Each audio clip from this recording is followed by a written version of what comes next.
bites. Behavior,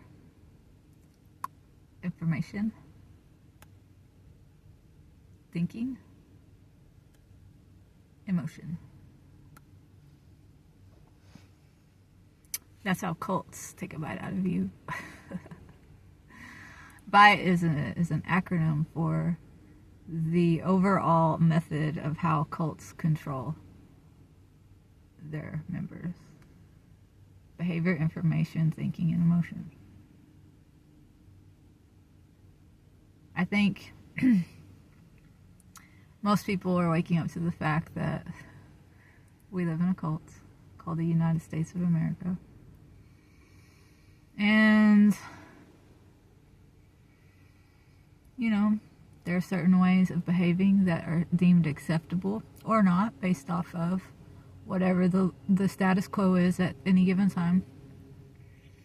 You know, it's usually based on what promotes the most, generates the most profits at any given time. Like right about now, we are really promoting the selling of young men and women's bodies and sexuality. You know, like what used to be considered unacceptable and scandalous and hoish. Yeah, prostitution. What used to be considered prostitution, we call it OnlyFans. And you know, it's like a thing that young girls do now, just like as their first job when they get out of high school. And like it's just pretty ubiquitous and not really seen as such a big deal anymore. And we don't call it prostitution. We call it, I don't know, we call it OnlyFans. But so that's a behavior that's now acceptable that didn't used to be. There's certain ways of dressing that you will be shamed for, and it has nothing to do now with if your tits are hanging out or if your butt's hanging out or if your pants are sagging. It has nothing to do with that. It's more of like, we don't care about that. We don't care if you have no dignity. We don't care if you are making yourself into an object. No, that's a great thing. But you will be shunned if you don't look like you are stimulating the economy enough. In other words, are you wearing Balenciaga? Do you have name brand designer clothing on? Is it brand new? Is it starched? Does it look like you're really trying to impress people? Okay, that's good. Okay. You see, this is how we get people to behave in a certain way. We want you out there running on a treadmill, working for slave wages to earn money because you need money to buy these things, okay? And we need you to act like a hoe and believe that your body is not a temple of God, because we want you to stimulate the economy through making yourself into an object. That's good, that's good. Okay, information. Do we call you a conspiracy theorist? Do we call you someone who's spreading misinformation because you are telling the truth when the truth is inconvenient? That's what we like to do to people in this cult. What sources of information are acceptable or not? Maybe you have a YouTube channel and we don't like what you're saying. We're going to take it down. We're going to demonetize you. Thinking. In schools, we don't teach kids how to think. We teach them what to think. And emotion. If you are grieving due to the death of a loved one or a relationship that has ended, and your grieving is getting in the way of your job performance, or your ability to sit still in class if you're a child, maybe you have too much energy, maybe you need medication for those things. Your emotions are getting in the way. It's not okay. Something wrong with you. All of these things are very effective ways. If you can control these things, behavior, information, thinking, and emotion, you can control a person in general, because these are the most fundamental things of what make us up. How we move through the world, how we see the world, how we engage with the world. And I think because of what's been happening since the pandemic, just one thing after another coming at us, tragedy after tragedy after tragedy, keeping us in survival mode, knocking us off our feet. Homelessness is skyrocketing. People are getting diagnosed with pretty severe illnesses due to taking the jab. Obesity, autism, all of these things, like, there's a lot going on. Wildfires, hurricanes, landslides, entire cities being wiped away, and homelessness has increased by 30% in the last 2 years. All of these things back to back to back to back to back. I think people are starting to realize this is all planned, this is all by design, and that yes, we actually do live in a cult, and it's not a cult that cares about us in any way. But here's the thing, that's good, but we need to be careful and realize that because we have all been indoctrinated by and raised up in a cult, it actually makes us more susceptible to falling into another cult of some sort when we try to exit this one. Because we've not really been taught how to think for ourselves. We've not, there's a lot of things that there are a lot of ways in which we have been infantilized. And it's just like if you grow up in a really abusive household. Okay, let's take this to a smaller, like the microcosm. The family dynamic. If you are raised with abusive parents, and that sort of abusive dynamic is all you know, and that's your normal, even if you realize that when you go out and you leave your parents' house, you are going to most likely be attracted to similar dynamics because it's what you know, therefore it's what you're comfortable with, right? And because you most likely have a deficit of self-love and self-respect, which you are going to try to meet because that's a fundamental need.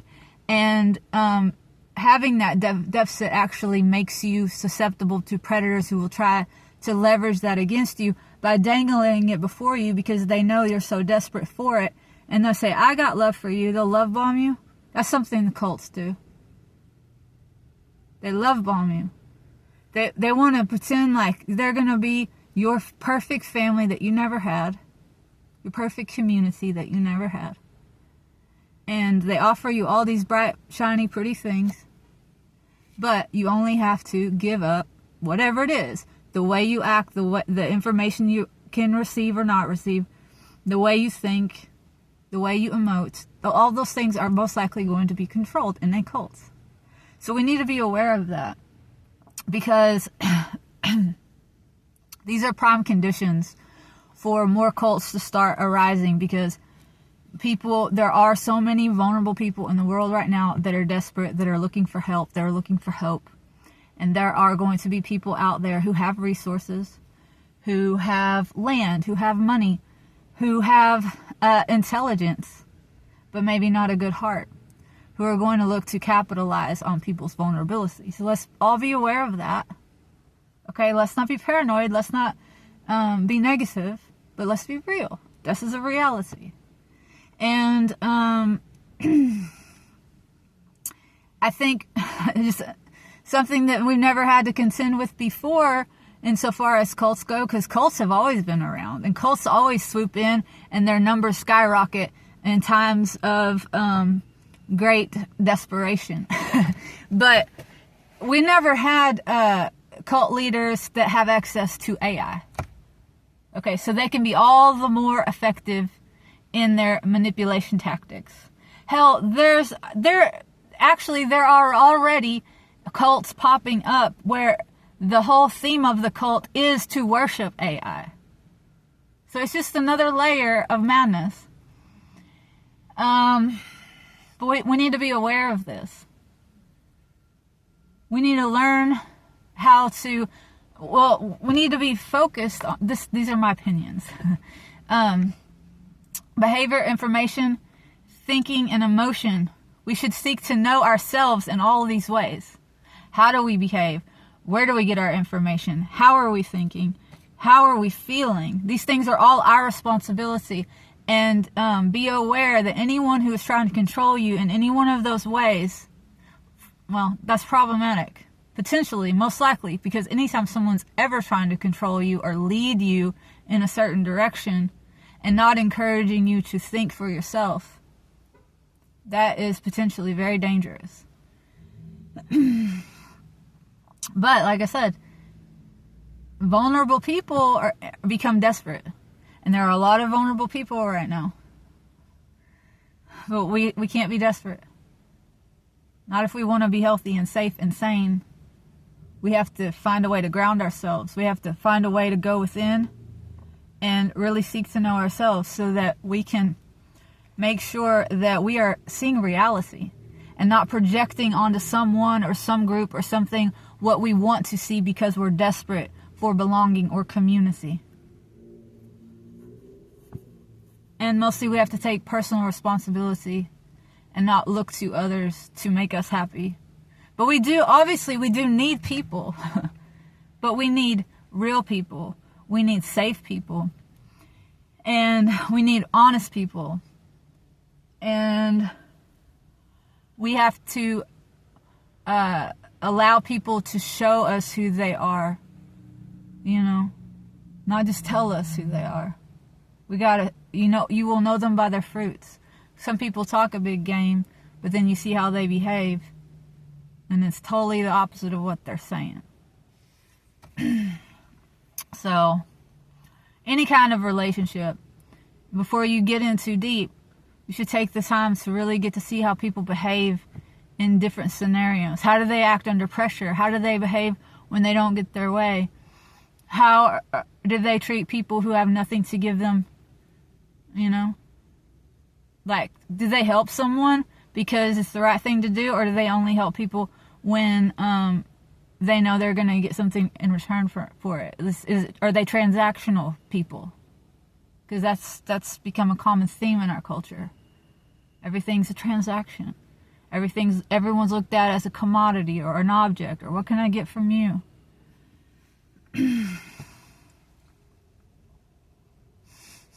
It seems there aren't a lot of people left with great depth and great heart and integrity.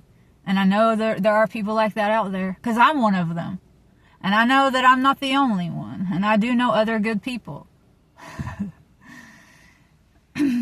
But it is not the thing that is promoted, these qualities: integrity, honesty, responsibility. So the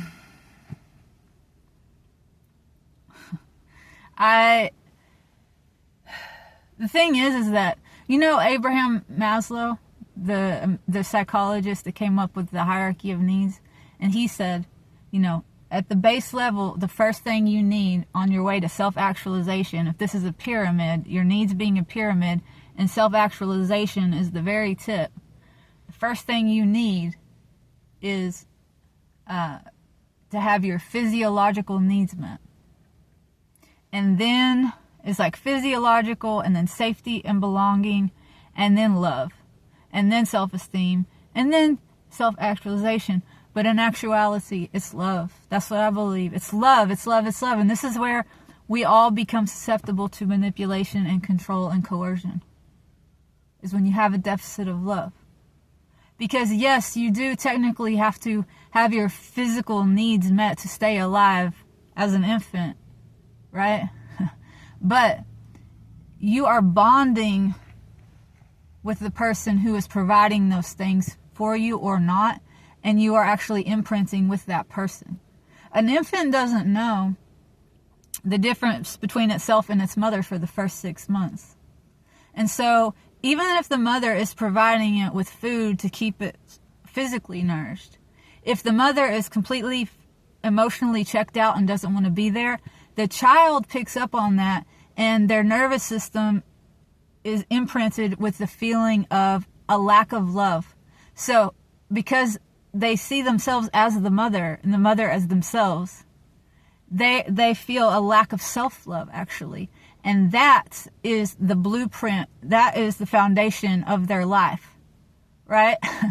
So as they grow up and they become able to care for themselves, feed themselves, go get a job, earn money, meet their physiological needs, a lot of people have failure to thrive because of the lack of self-love, and they get depressed and they get anxious, and then, they go get on Prozac or they get whatever. But they never reach self-actualization if you don't have a foundation of love. So a lot of people have to go back and they have to reparent themselves, and they have to learn how to love themselves. And a lot of us have grown up in this culture that has presented us or given us parents, has given rise to people who have given birth to children that they don't feel an emotional connection to because they're so checked out, because they've been so broken by the system. It's a lot of checked out people who spend all day scrolling on their phone or watching Netflix, checked out, or taking a pill or taking a drink, and these people have children that they're not bonding with, that they're not connecting to. So this is part of the cult we live in. It's by design that is a feature. It's a feature, not a bug, because it makes us all susceptible to further control, further manipulation. And then, so a lot of us are going to be exiting this cult, realizing it's a cult, but still having that wound of that deficit of self-love. So most of us got to start there. We have to reparent ourselves. We have to realize that we are children of God in actuality. Not, we came through our parents, but not of our parents, not really. And we are intrinsically worthy of love. So we have to understand that first before we have any hope of getting control over our behavior, information, thinking, and emotion.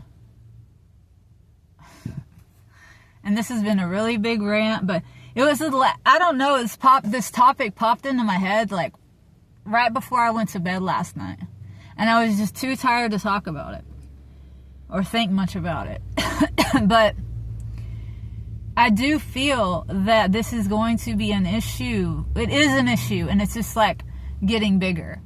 This thing of every day there are more people finding themselves in positions that are very vulnerable, and they're becoming needy, like literally needy, because they've lost their house, they've lost their job, they've lost their money, they've lost their community, and they're desperate. And then guess what?